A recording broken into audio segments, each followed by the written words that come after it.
آپ کو ہم کئی سال سے سن رہے ہیں. آج آپ کے لہجے میں وہ تیزی اور الفاظ میں وہ بمباری نہیں ہے. اس کی وجوہات کیا ہے؟ دوسرا سوال یہ کہ عمران خان نے ابھی تک لانگ مارچ کے حوالے سے کوئی ڈیسیجن نہیں لی. اس مارچ کی فائنینسر کون ہوگا؟ کیونکہ آپ ایک طرف جہانگیر ترین صاحب اور علیم خان کی شفقت سے محروم ہیں، تو دوسرے سائڈ پہ وہاں پہ ظہیر الاسلام صاحب کی شفقت بھی اب نہیں رہی، تو کس طرح مینیج کریں گے؟ اچھا، ایک تو آپ کا جو سوال ہے، کیونکہ آپ لوگ بار بار مجھے یہ احساس دلاتے ہیں کہ یہ بمباری آپ کی کیوں ختم ہو گئی، تو آپ بالکل یہ کلیئر رکھیں کہ بالکل میرا ہارڈ ویئر اپڈیٹ ہوا ہے، اور میں پاکستان کا پہلا سیاستدان ہوں جو اس پہ شرمندہ نہیں ہوں. آپ کو بتاتا ہوں، تو آپ مجھے بار بار چبک لگاتے ہیں تو اس کا فائدہ نہیں. میں تو خود کہہ رہا ہوں، تو وہ بمباری آتے آتے وقت لگے گا. آپ سائیکل سے گرتے ہیں نا، تو دوبارہ سائیکل اسی روش پہ چلانے میں وقت لگتا ہے. تو اس میں مجھے تو کوئی شرمندگی کی بات نہیں. بھائی صاحب بھی بتا رہے تھے کہ پلین ہو جاتے ہیں بندے، تو آپ نے کیا بتا رہا؟ میں تو خود بتا رہا ہوں کہ بندے پلین ہو جاتے ہیں. استری پھرتی ہے تو بل نکلتے ہیں، لیکن تھوڑی دیر کے بعد کپڑے پہ پھر بل آ جاتے ہیں. تو اس لیے آپ بالکل میری بمباری پہ پریشان نہ ہوں. وہ بمباری انشاءاللہ وہیں ہوگی.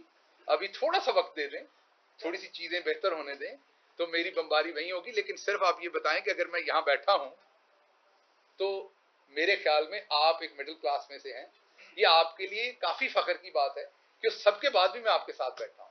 میں نے نہ ہی کوئی سٹامپ پیپر لکھ کے دیا ہے اور نہ ہی میں اس ملک سے بھاگا ہوں یا بھاگنے کی کوشش کی ہے.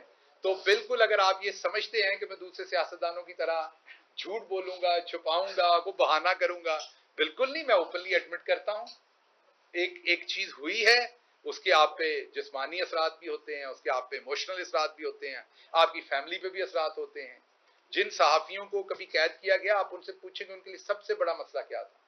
سب سے بڑا مسئلہ تھا جب وہ واپس آ کے اپنی فیملی سے ملے.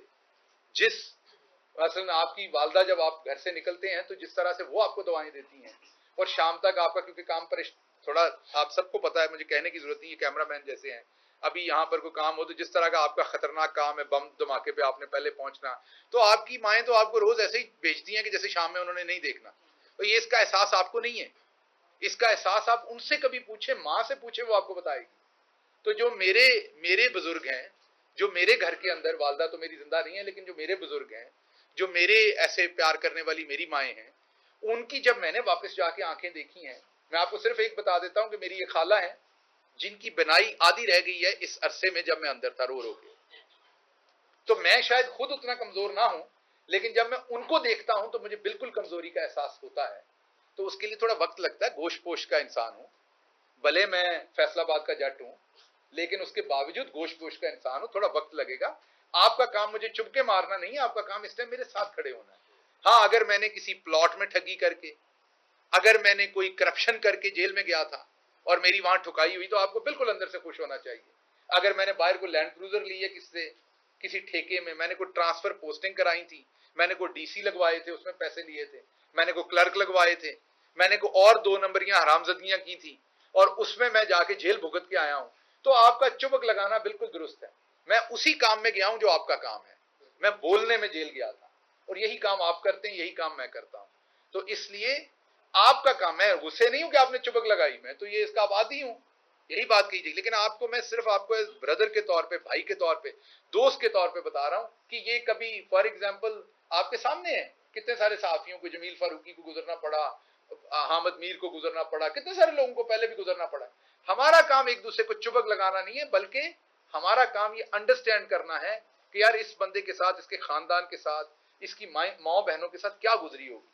تو اس ٹائم شفقت کریں، مہربانی کریں، تھوڑی دیر کے لیے رحم کریں، باقی خیر ہے، کام چلتا رہے. کیا جو بیان دیا تھا آپ نے، ظاہری بات ہے آپ اس پہ میں بات نہیں کروں گا، پریجوڈس ہے، وہ بات عدالت کے اندر ہے. لیکن میں صرف ایک بات کلیئر کر دوں گا، میرے وکیل نے بھی اندر بار بار کلیئر کی، نہ میں نے کبھی پاکستان کے کسی ادارے کے خلاف بات کی، نہ میں کروں گا. اور یہ میرا سافٹ ویئر اپڈیٹ نہیں، یہ بچپن سے اپڈیٹڈ ہے. آپ میری اس سٹیٹمنٹ میں بھی سنیں تو میں اپنے اداروں سے محبت کی کوئی کم از کم 12 دفعہ میں نے بات کہی. آپ میرے اس سے 10 دن پرانے ٹویٹ اٹھائیں تو میرے 33% ٹویٹ جو ہوتے ہیں وہ اپنے اداروں سے محبت کے بارے میں ہوتے ہیں. ہم میں وہ سافٹ ویئر ہی نہیں ہے جس میں ہم پاکستان کے، ہم تو نیشنلسٹ ہیں.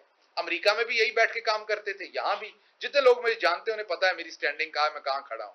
تو اس لیے، لیکن اس امپورٹڈ حکومت نے یہ ایک جھوٹا مقدمہ بنایا تھا، بالکل بنایا تھا، اور انہوں نے وہ اس میں ایڈٹ کر کے آپ میں سے کسی نے تو میری اصل سٹیٹمنٹ سنی نہیں کبھی. جو سٹیٹمنٹ آپ سنتے ہیں وہ تو واقعی بڑی خطرناک لگتی ہے. وہ تو ویسے ہی جیسے ابھی خان صاحب کی سٹیٹمنٹ کو ایڈٹ کیا گیا ہے, وہ میری سٹیٹمنٹ کو ایسے ہی ایڈٹ کیا گیا ہے. وہ تو ایسے ہی لگتی جیسے انہوں نے کہا میں نے 5 بندے خریدے ہیں. میری سٹیٹمنٹ بھی ایسی بنائی گئی ہے, مختلف جملوں کو اٹھا کے ایڈٹ کیا گیا.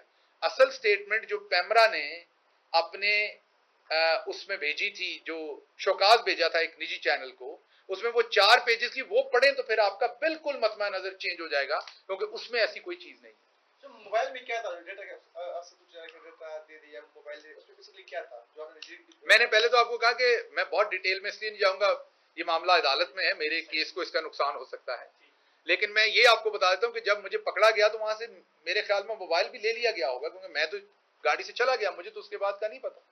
مجھے تو نہیں پتا کہ وہ موبائل پولیس نے اٹھایا, کسی اور نے چوری کیا, کیونکہ وہ گاڑی بعد میں باہر کھڑی رہی بنی گالا کے باہر, اس کا شیشہ بھی ٹوٹا ہوا تھا. تو میری پوزیشن میں تو ان کی پوزیشن میں تھا, تو اس کا جواب تو انہوں نے دینا ہے کہ اس موبائل میں کیا تھا اور کیا چیز تھی.